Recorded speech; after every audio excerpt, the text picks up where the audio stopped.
Thank you very much. Thank you for your introduction, and thank you to Clare Politics for asking me up. I didn't feel so entirely grateful when I was sitting on the train, which took a terrible circuitous route to get here on account of the fact that some signals had gone down somewhere. I said to both Sam and Matt when I arrived, I could almost have gone to Paris and back in the time that it took to get from King's Cross, but having had something to eat, etc., that's all in the past. So I said what I was going to talk about this evening is feminism and politics, and then subtitle that with, well, what difference does it make? I'm going to start off by giving you a little quote. There was a woman called Charlotte Whitton who was the first woman mayor of Ottawa at the beginning of the last century. And she is recorded as saying, whatever a woman does, she must do twice as well as a man to be thought half as good. And then she said, luckily, this is not difficult.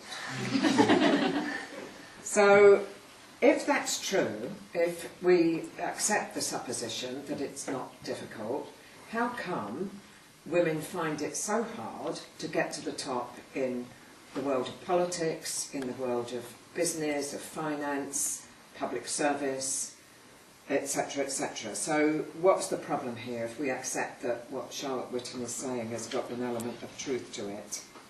So for the purposes of our discussion this evening, I think we will accept that there is an element of truth in Charlotte Whitton's comment. And I think the other supposition we have to make is that if women are involved in decision-making in senior positions, we are not talking about women who are who have no sympathy with the feminist cause.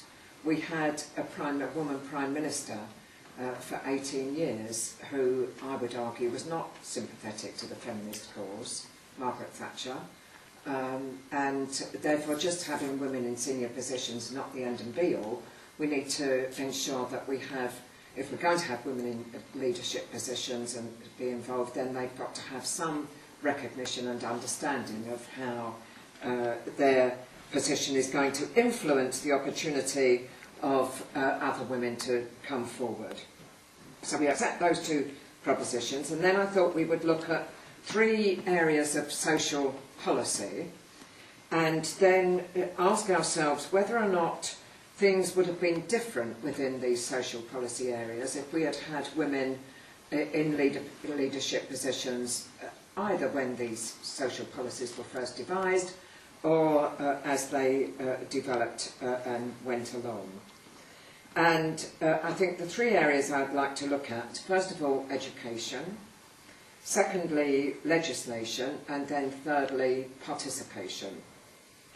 And each of those paths are going to take us back round to the world of work, because it's my proposition and my belief, and based upon my experience, that actually if you want women to be equal, if you agree that women should be equal, then the availability of economic equality and economic participation has got to be key to that, because without economic equality then you're not really equal at all.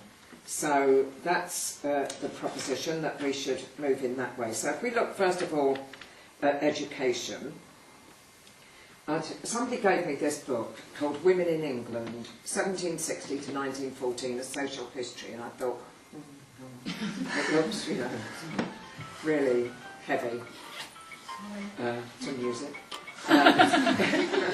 But actually, when I started looking at it for the purposes of thinking about what I was going to say this evening, I found that not only is it kind of rich in terms of its information, but it's also extremely well written.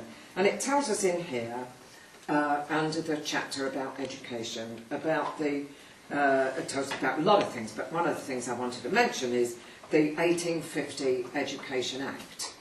Now, the 1850 Education Act did three things. For the first time, it gave the state responsibility for the provision of education to citizens, that all citizens would be entitled to an education of one sort or another, at that stage was only elementary education for most, but nevertheless it was the first time that the state took that on board. Secondly, it opened for the first time access to universities for women. And thirdly, it provided academic education for middle-class girls. Prior to 1850, academic education was only available to boys, and largely speaking, middle-class or upper-class boys. And prior to 1850, education was largely provided by voluntary organisations, mostly the churches.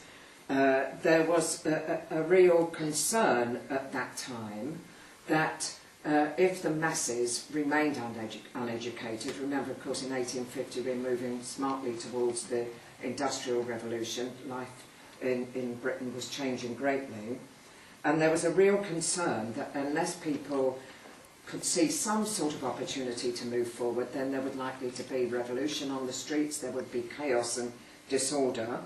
And then the churches, which provided education in a voluntary fashion, were also very concerned to ensure that people would be able to read the Bible and understand the lessons therein. And prior also to the 1850 Act, girls of a middle and upper class background, their education consisted largely of vaguely learning to read and write, but mostly about how to play the piano and sing, for some upper class girls how to speak French, etc. And for working class girls, any sort of education was always geared towards how to run a home, how to find yourself a good job in service so you knew how to do the laundry and cook, etc. So the 1850 Act was extremely important. But the aspect of it which allowed access to universities was received with great hostility. There was not a universal view that women were ready for education or that it was good for women to be educated. And I'm going to refer now to my book. And it tells us in here some of the thoughts of the time, which to us today seem not only laughable, ludicrous and quite horrendous, really.